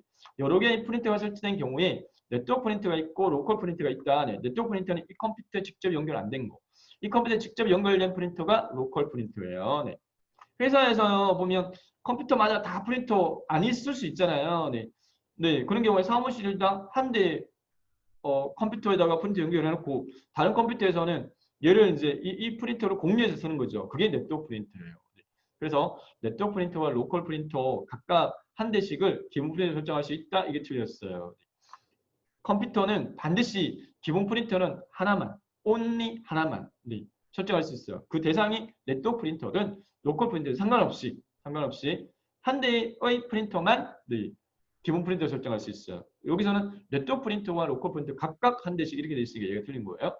현재 설정되어 있는 기본 프린터를 다른 프린터로 변경할 수 있고요. 기본 프린터로 설정되어진 프린터도 삭제할 수 있어요. 네. 요거 틀렸다고 체킹할 수 있는데 아닙니다. 맞는 표현입니다. 기본 프린터도 삭제할 수 있어요. 네, 그 정리한 부분이고, 네, 기본 프린터와 관련해서는 이거는 개념 문제잖아요. 네, 개념 문제 말고 나올 수 있는 부분 자체는 뒤에 이제 용어가 또 나오는데, 스풀이라고 하는 네, 프린터는 얘는 직렬 방식이에요. 동작하는 게. 공유되어 있는 프린터에 A라는 사람이 프린터를 요청해가지고 프린터가 되고 있으면 B라는 컴퓨터에서 프린터 요청을 해도 얘가 중간에 끼어 들어가서 프린터를 못해요. A가 프린터 다 하고 난 다음에 그 다음에 B가 요청한 거를 프린트를 합니다. 네, 그래서 A가 프린트하고 있는 동안에 B가 요청한 거는 얘가 받아가지고 하드디스크에 임시적으로 저장을 하는 거예요. 네. 그래서 스풀이라고 해서 병행 처리라고 이야기를 하거든요. 그 관련되어진 부분이 문제에 프린트 문제로 자주 나오긴 해요. 뒤에 문제가 있으니까 그때 설명드릴게요. 네. 다음 14번 넘어가서 컴퓨터의 계산 속도 단위가 느린 것부터 빠른 순서로 옳게 나열하라 이렇게 돼 있는데 자 단위와 관련해서는요. 여기서는 지금 현재 네, 처리 속도 단위를 묻고 있습니다. 컴퓨터의 처리 속도 단위를 묻고 있습니다. 네. 속도는 작은 게 더 빠른 거죠. 큰 값보다. 네. 자, 단위 자체가 쭉 리스트 되어져 있는데, 네, 저희가 이제 접해봤던 단위로는 얘는 접했을 겁니다. ms. 읽을 때, 밀리세컨드. 네. 1000분의 1초야. 이 정도까지는 보편적으로, 일상적으로도 접하거든요. 네, 10-3승. 그 다음 단위가 뭐냐면은, 마이크로 세컨드입니다. 뮤돼 있는 거. 읽을 때는 마이크로라고 있습니다. 옆에 제가 정리해놨거든요. 밀리세컨드, 마이크로 세컨드. 얘는 10-6승이에요. 100만 분의 1초. 그 다음 단위가 뭐냐면 나노 세컨드예요. 나노는 10-9승이에요. 이 두 개가 약간 혼동스러워요. 네, 이 두 개. 마이크로 세컨드하고 나노 세컨드하고. 그래서 2급에서는 어떻게? 네. 얘 두 개를 이제 바꿔가지고 보기 항목으로 나오는 경우들도 있고. 자, 1급에서는 지금 현재 얘 단위들 다 이해하고 있어? 그러면 얘를 섞었을 때 해당 느린 것부터 빠른 순서로 옳게 나열해 이렇게 묻고 있잖아요. 네. 밀리세컨드, 마이크로세컨드, 나노세컨드, 그 다음 피코세컨드, 그 다음 펜토세컨드, 그 다음 아토세컨드 여기까지입니다. 네. 밀리, 마이크로, 나노, 피코, 그 다음 펜토 10-15승, 아토 10-18승입니다. 비교적인 측면에서 네, 저장 용량의 단위도 정리를 해드리면 저장 용량의 단위는 기본 단위가 바이트입니다. 네, 바이트 설명드리다 보면 추가적으로 제가 네, 해당 데이터의 표현 단위까지 설명을 네, 드려야 될 것 같아요. 부연적으로. 데이터의 표현 단위가 컴퓨터 시스템 개요 파트에서 해당 문자 코드 있죠. 문자 코드 문제 또는 이 데이터 표현 단위에 관련된 문제 중에 한 문제가 나오는 편이거든요. 네. 그래서 시험에 좀 자주 나오는 편이라서 묶어가지고 네, 그다음 추가 설명을 조금 드릴게요. 이 문제를 풀이는 끝났어요. 계산 속도 단위는 느린 거 밀리세컨드, 빠른 거 피코세컨드 이렇게 네, 4번이 정답이고 부연 설명을 조금 드리면 네, 해당 데이터의 표현 단위, 데이터 표현 단위 컴퓨터가 데이터를 처리할 때 처리하는 가장 최소 단위는 컴퓨터는 깡통이라는 표현을 쓰죠. 일반적으로. 네, 0하고 1밖에 몰라요. 0 또는 1, 얘를 비트라고 이야기합니다. 0 또는 1 중에 하나를 비트라고 이야기합니다. 네, 비트. 최소 단위, 데이터를 표현하는 최소 단위. 그 다음 단위가 뭔데? 네, 4비트가 모여가지고 4개의 비트. 4개의 비트가 모여가지고 이루는 단위가 니블이라는 단위를 써요. 니블. N-I-B-B-L-E. 니블이라는 단위를 쓰고요. 니블. 그 다음에 이제 저희가 네, 사용하는 바이트. 바이트 단위는 8비트. 8개 비트가 모여가지고 네, 바이트. 얘는 대문자로 표현합니다. 네, 비트는 소문자 B로 표현합니다. 그 다음에 비트, 니블, 바이트, 워드. 워드는 네, 32비트. 운영체제의 종류에 따라서 얘는 명령어 처리 단위예요. 명령어를 처리하는 단위가 네, 인터넷에 무료 프로그램 다운받을 때 시스템 운영체제 종류에 맞는 걸 다운받아 32비트용, 64비트용 이렇게 네.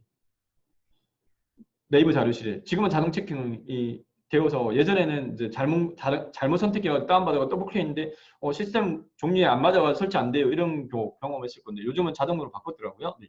워드는 명령 처리 단위 32비트이고요. 그 다음에 단위가 워드 필드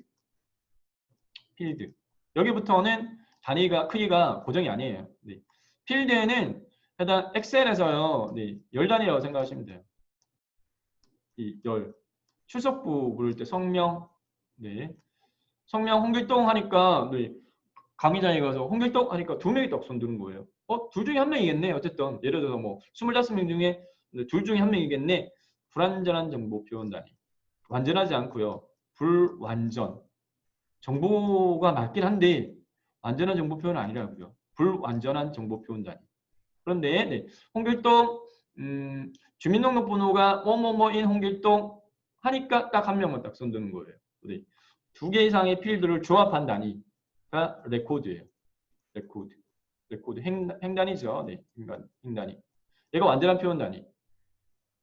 그 다음에 이제 여러분들 어떤 프로그램 실행시켜가지고 어떤 문서 작업을 하고 난 다음에 그 다음에 저장하려고 딱 하게 되면 네, 뭐라고 묻냐면 파일 저장 이렇게 해가지고 네, 어디다 저장할까요? 이렇게 묻죠. 네, 파일.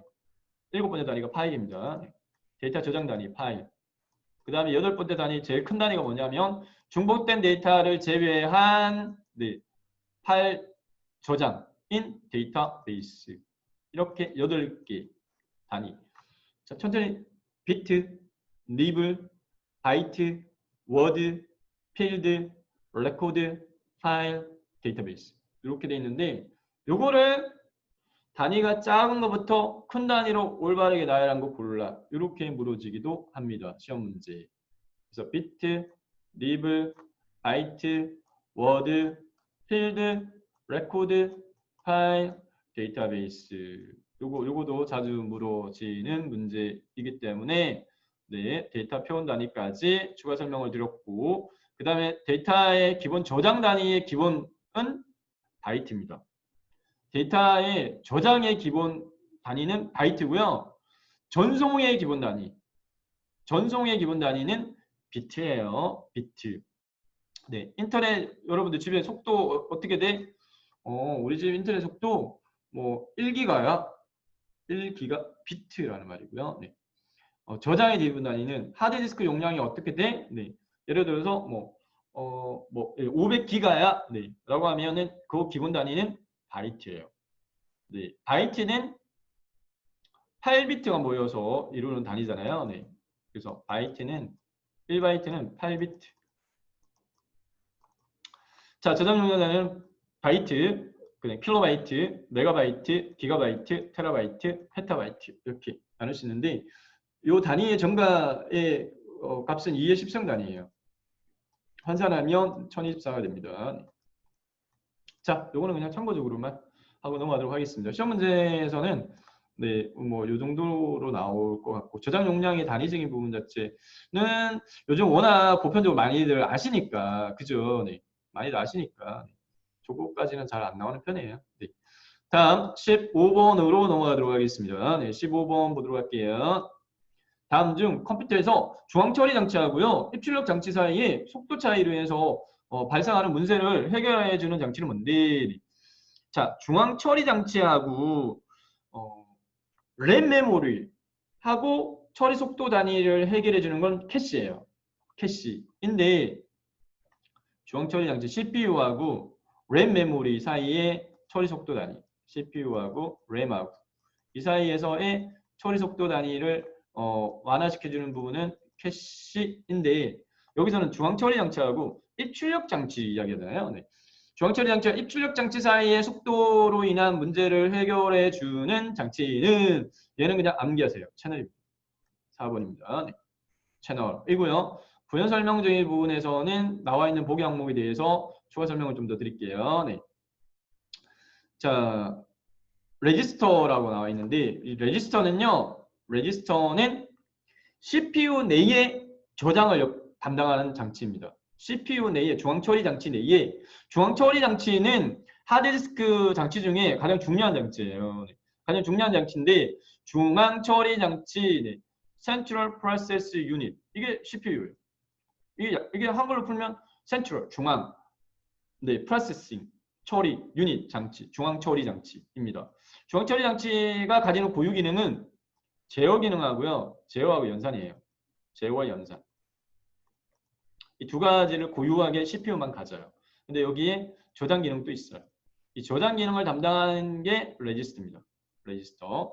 그래서 컴퓨터의 저장 장치들 중에 처리 속도가 가장 빠른 거는 레지스터예요. 그 다음에 빠른 게 캐시예요. 캐시 메모리. 그 다음 빠른 게 램 메모리예요. 그 다음에 하드디스크. 뭐 이런 식으로 네, 됩니다. 그 다음에 인터럽터라고 하는 부분 자체는 멈추다는 말이에요. 네. 인터럽터는 아까 제가 설명드렸잖아요. 정상적으로 어떤 프로그램을 처리하는 도중에 어떤 문제가 발생했어요. 네. 그 문제 종류가 외부 인터럽터가 있고요. 내부 인터럽터가 있고요. 소프트웨어 인터럽터가 있어요. 외부 인터럽터는 컴퓨터로 뭔가 열심히 하고 있는데 컴퓨터가 갑자기 꺼졌어요. 전원이 빠져가지고 또는 정전이 됐다든지 또는 입출력 장치, 네, 키보드 마우스가 빠져버렸다든지 이러한 네, 외부 인터럽트 원인이고요. 내부 인터럽트는 잘 못 접하시는데 간혹 보다 보면은 에러 메시지가 이렇게 뜨면서 네, 해당 참조하지 말아야 될 메모리를 참조했다든지 뭐 이런 식으로 메시지 뜨면서 불법적 명령이라든지 네, 이런 걸 트랩이라고 하는데 네, 내부 인터럽트가 있고요. 세 번째는 아까 제가 설명드렸던 네, 소프트웨어 판매하기 전에 중요하게 생각하는 개발자들이 중요하게 생각하는 건 뭐냐. 소프트웨어와 소프트웨어 간의 충돌입니다. 어떤 프로그램이 설치되어 있는 컴퓨터에 구매한 걸 설치했더니만 뭐 어떤 문제가 생겼다 이 말이에요. 네, 대표적으로요. 아도베의 포토샵하고요. 포토샵이라는 프로그램하고요. 한글과 컴퓨터의 아래 한글하고 충돌이 있어요. 네, 얘는 공식적으로 이야기한 거예요. 그래서 일반적으로 디자이너들이 포토샵 위주로 작업하는 컴퓨터에 아래 한글 잘 설치 안 해요. 네. 소프트웨어 간 충돌이 있다 이렇게 됐고 컨솔이라고 하는 거는 명령창이라고 보시면 돼요. 사용자와 컴퓨터상에 대화할 수 있는 입출력 장치야 네. 해당 뭐 도스 환경처럼 명령창으로 네, 해당하는 거. 설명이 좀 길어지다 보니까 네, 좀 지루해질 것 같은데 네. 뒤에 거 한 5문제까지만 풀고 좀 쉬었다 하려고 합니다. 네, 한번 볼게요. 네. 자, 16번으로 넘어가 보도록 하겠습니다. 네, 16번 문제는 다음 중 스마트폰은 모뎀처럼 활용하는 방법으로 컴퓨터나 노트북의 IT 기기를 스마트폰에 연결해서 무선 인터넷을 사용할 수 있게 하는 거. 예를 들어 캠핑장에 갔더니만 그냥 캠핑장에 와이파이도 안 되고 인터넷이 안 돼요. 근데 들고 간 노트북으로 스마트폰이 아니라 노트북에다가 예를 들어서 어떤 자료를 다운로드로 반드시 받아야 되는데 어떻게 해야 돼? 스마트폰은 인터넷이 되잖아요. 스마트폰은 인터넷 되잖아요. 데이터를 사용해서라도. 그죠? 되는데 그 스마트폰하고 노트북하고를 연결을 해요. 케이블선으로 이렇게 연결을 해가지고 스마트폰의 인터넷 기능을 이용을 해가지고 노트북에서 인터넷을 이용할 수 있어요. 그게 뭔데? 테더링입니다. 얘는 그냥 암기하셔야 돼요. 네. 그 기술이 뭔데? 네, 테더링 3번이 정답입니다. 스마트폰의 무선 인터넷 기능을 이용해서 다른 컴퓨터도 돼요. 컴퓨터도 네, 노트북도 되고요. 네, 그렇게 할 수 있어요. 와이파이라고 하는 건 잘 알죠. 네, 요즘 워낙 보편적이니까 무선 인터넷이잖아요. 네, 무선 인터넷 건설 통신망이 와이파이고 블루투스라고 하는 분 자체는 네, 일반적으로 헤드셋 같은 거 있잖아요. 네, 해당 무선으로 이용할 수 있는 거, 그죠? 네. 그 다음에 와이브로라고 하는 부분 자체는 우리나라에서 개발한 해당 기술인데 이동 중에도 초고속 인터넷을 이용할 수 있는 기술인데 지금은 사장됐어요. 지금 이용 안 돼요. 네. 몽고 쪽 같은 경우에 해당 이 기술이 네, 수출돼 가지고 해당 그 차량 이동 차량에서도 초고속 인터넷 이용할 수 있는 거 있었는데 지금은 기술이 네, 와이브로 사용 안 되고 있습니다. 넘어갈게요. 네. 요거는 테더링 암기하셔야 될 문제고 그 다음에 17번요. 네, 4문제밖에 안 남았어요. 여기까지 하고 좀 쉬었다 하겠습니다. 네. 다음 중 컴퓨터에 설치되어진 프린터가 인쇄가 수행되지 않을 경우에 문제 해결하는 방법으로 옳지 않은 거 골라 이렇게 요구하고 있습니다. 네. 프린터 문제 2문제 정도 나오거든요. 네. 자, 이거는 개념 문제인데 프린터가 컴퓨터 이렇게 연결된 프린터에서 인쇄 요청인데 인쇄가 안 돼. 원인이 뭘까? 네. 연결 상태가 제대로 안 되는지, 프린터하고 해당 컴퓨터하고 연결 케이블이 연결 제대로 안 되는지 확인해봐. 네, 맞죠. 그리고 프린터의 기종하고 프린터의 등록 정보가 올바르게 설정되어 있지 않은지 확인해봐라. 이렇게 되어 있는데요. 네. 프린터 장치가 컴퓨터에서 인식이 되려면 해당 프린터가 컴퓨터에서 제대로 동작하기 위한 장치 드라이버가 설치돼야 돼요. 네.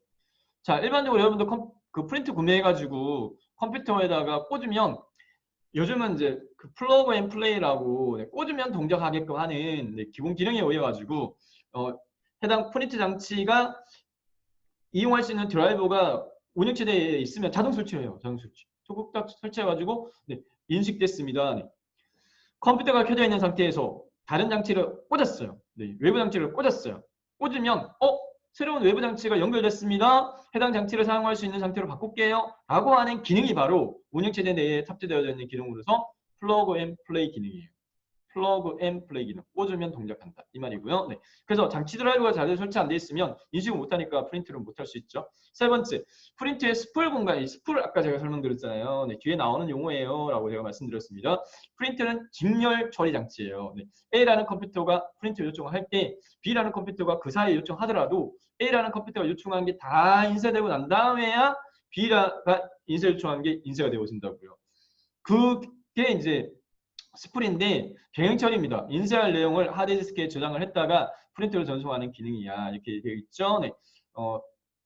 주변 장치하고 CPU의 처리 속도 차이로 발생하는 대기 시간을 줄여준다. 대기 시간을 줄이는 겁니다. 프린트 인쇄 속도를 빠르게 하는 기능은 아니에요. 인쇄 속도는 똑같은데 얘가 이제 인쇄가 되는 중에도 받아들인다는 거죠. 받아서 저장했다가 인쇄 끝나면 바로 인쇄하는 거. 그래서 프린트 인쇄 작업 중에 다른 응용 프로그램 사용을 할 수도 있다. 네. 마지막 네 번째. 근데 이제 프린트의 스풀 공간이 부족해서 에러가 발생하는 경우에는 하드디스크에 스풀 공간을 확보한다. 요거도 맞는 말이에요. 네. 네 번째, CMOS 셋업에서 프린트 설정이 제대로 되어 있는지 시험 인쇄를 해야 된다. 이 CMOS 관련된 부분이 1급에서는 좀 자주 물어지는데 이 CMOS라고 하는 부분 자체는 해당 컴퓨터가 켜졌을 때 자동적으로 체킹하는 거 있잖아요. 네. 그런 부분들을 담당을 하거든요. 네. 그런 부분을 담당하는데 그 설정 내에 프린트 설정이라는 부분은 없어요. 네. 그래서 CMOS는 컴퓨터가 어떤 하드디스크, 그래픽, 주변 장치가 장착되어 있는지 바이오스에다가 기본 입출력 장치, 바이오스에다가 저장해서 컴퓨터가 어떻게 제어해야 되는지 알려주는 거야. 이렇게 돼 있는데 프린트적인 부분에 대한 역할을 담당하지는 않는다라는 부분입니다. 네. 17번까지 살펴봤고요. 네. 18번 넘어가도록 하겠습니다. 네. 18번, 19번, 20번까지만 풀고 좀 쉬었다 하려고 했는데 시간이 계속 흘러가네요. 네. 처음 제가 장황하게 좀 설명드리다 보니까 좀 와전돼서 그런 것 같습니다. 그리고 여러분들이 지금 이제 화면을 통해 가지고 제대로 이해를 하시는지 또는 고개를 갸우팅하고 있는지라는 부분이 확인이 안 되다 보니까 설명이 루즈하게 좀 길어지는 것 같아요. 네, 18번입니다. 네. 다음 중 윈도우에서요 방화벽이 수행하는 작업에 관한 설명을 옳지 않은 거. 이 보안과 관련된 문제로서요 방화벽과 관련된 문제가 자주 나와요. 네. 보안적인 측면에 대한 문제가 한두 문제 나와요. 한두 문제 나오는데 방화벽. 방화벽은 파이어월입니다. 네, 불났을 때 막는 거. 방화. 불났을 때 막는 거. 그래서 원래 용어는 건축 용어예요. 건물에서 화재가 발생했을 때 더 이상 번지는 것을 막는 용어인데 인터넷에서는 네트워크 보안 사고나 문제가 더 이상 확대되는 것을 막고 격리하는 역할로 해당 용어가 사용이 되어져요. 그리고 방화벽은요. 외부에서 밖에서 안쪽으로 들어오는 거는 필터링을 해요. 검사를 하는데 이 컴퓨터에서 밖으로 나가는 거는 검사 안 해요. 그런 특징도 있습니다. 네, 그래서 그 부분이 틀린 문구로 바꿔가지고 나오는 경우들이 많아요. 1번 볼게요. 권한이 없는 사용자가 네트워크를 통해서 컴퓨터에 액세스하는 것을 방지한다. 맞고요. 특정 연결 요청을 차단하거나 차단 해제를 하기 위해서 사용자의 허가를 요청한다. 오케이, 맞고요. 네. 그 다음에 사용자가 원할 경우에 기록을 만들어서 컴퓨터에 대해 성공한 연결 시도와 실패한 연결 시도를 기록하기도 합니다. 네. 위험한 첨부 파일이 있는지 전자메일을 사용자가 열지 못하게 한다. 네. 이메일에 대한 어떤 그 바이러스 감염이라든지 뭐 이러한 부분들에 대한 위험적인 부분을 체킹하는 역할까지 방화벽이 가지고 있지는 않고요. 네. 위험한 첨부 파일이 있는지라는 부분 자체는 네, 바이러스 백신 같은 거 있죠. 네, 바이러스 백신을 이용해야 되죠. 네. 자, 그래서 틀린 것은 4번입니다. 네. 다음 19번으로 넘어가도록 할게요. 네, 19번을 보도록 하겠습니다. 네, 19번. 저 1회차만 조금 늦어요. 설명해야 될 내용들이 좀 많다 보니까. 다음 회차로 넘어가면 속도가 좀 더 훨씬 더 빨라질 겁니다. 네. 그래서 오늘 제가 생각한 거는 2회 또는 2회 반 정도 생각을 하고 있었거든요. 풀이. 네, 분량을요. 자, 19번입니다. 다음 중 정보 보안을 위협하는 분산 서비스, 얘도 보안이에요. 네. 보안과 관련되어진 문제는요. 개념 문제 한 문제 하고요. 네, 그 다음에 전문 용어 관련되어진 문제 한 문제 나오는 편입니다. 네. 정보 보안을 위협하는 분산 서비스 공격이다. 네. 자, 요 용어 저희가 예전에는 안 익숙해서 제가 장황하게 막 설명드렸는데 요즘은 워낙 많이 접하셔가지고 크게 많이 오랫동안 설명 안 해도 네. 농협이 북한의 공격에 의해가지고 농협 서버가 지금 제대로 접속이 안 돼요. 이게 바로 이제 분산 서비스 공격이거든요. 서버 컴퓨터는 서비스를 제공을 해야 되는 컴퓨터예요.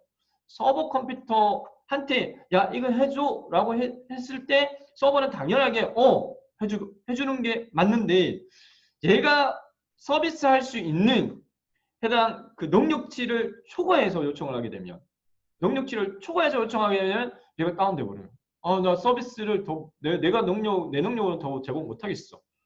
근데 그걸 유도하는 게 서비스 거부 공격이에요. 서버가 네, 커버할 수 있는 용량을 오버해서요. 서비스를 요청하게 되면 서버가 다운되거든요. 그런데 분산으로요. 한 컴퓨터에서만 계속 공격하는 게 아니라 여러 컴퓨터에서 동시다발적으로 네, 공격하는 게 요청하는 게 네, 분산 서비스 거부 공격입니다. 네, 그 설명하고 있는 찾아보세요. 네트워크 주변을 돌아다니며 패킷을 엿본다. 얘는 스니핑이에요. 냄새를 킁킁 맡다. 스니핑.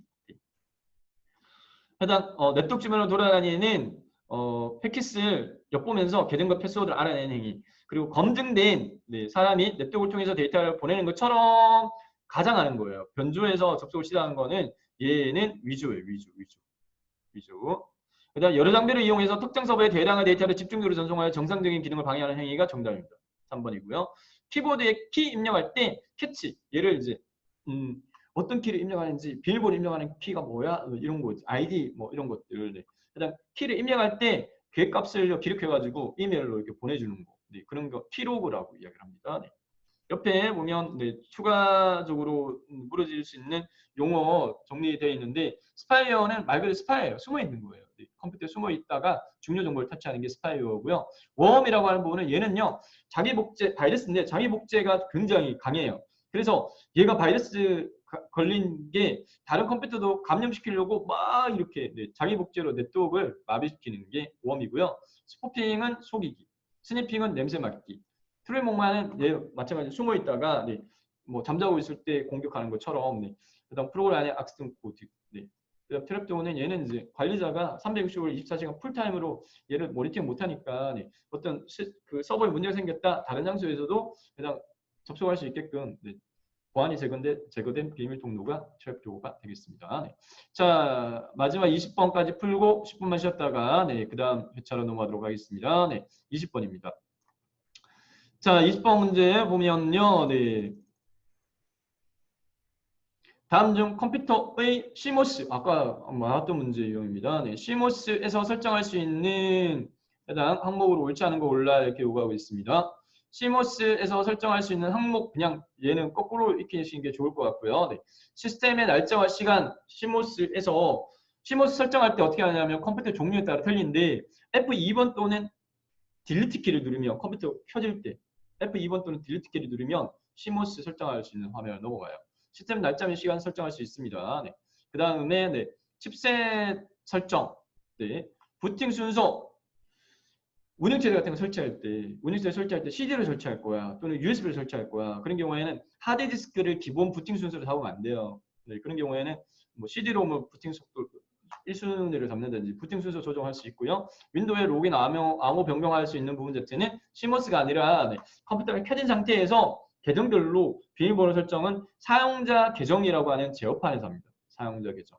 자 이렇게 해서요. 네, 2019년 1회차 컴퓨터 일반 20문제 풀이 하는 거 정리하니까 시간 좀 많이 경과됐는데 네.